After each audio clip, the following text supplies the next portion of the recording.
The Commission will hear evidence alleging that former President Jacob Zuma received monthly payments to the tune of 64,000 rand in 2018 from a company which was later awarded a contract at PRASA, while Khanyisile Kweyama will testify that Minister of Transport Fikile Mbalula allegedly dissolved the board and irregularly appointed Bongisizwe Mpondo as an administrator because they did not cave to his demands. Commission Chair Deputy Chief Justice Raymond Zondo told the Commission Mpondo has no legal authority to exercise any powers as an administrator.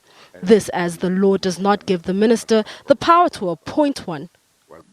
Then the administrator has no power to do anything and has no power to make any decisions at PRASA, and all the decisions that he purports to make are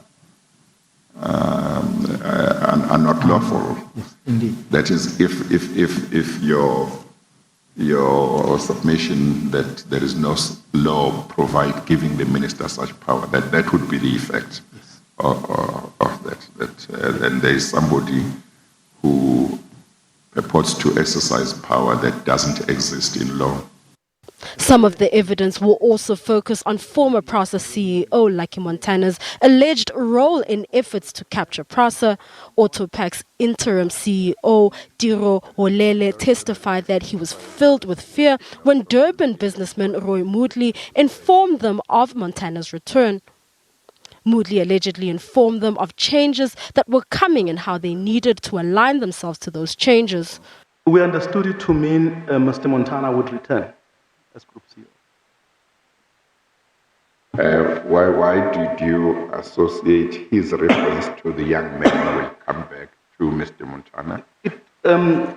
It was just the context check. So basically, and remember, me as an official, when essentially those were threats that were being made. And it means, when he comes back, you had better have made this payment. PRASA's Jacob Rahwate testified that Moody told them he was one of the 15 people who appointed CEOs at SOEs.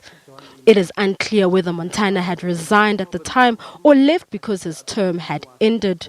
He was referencing, obviously, that because the discussion was prefaced by one of the top 15, 17 decision makers of SOEs, and therefore reference would have been to at that stage, PRASA didn't have a full-time or permanent CEO, and therefore the reference would have been to a CEO who had been gone and coming back, and I could only relate it to Mr. Montana who had left, although in 2015 and in 2017 that could be the person.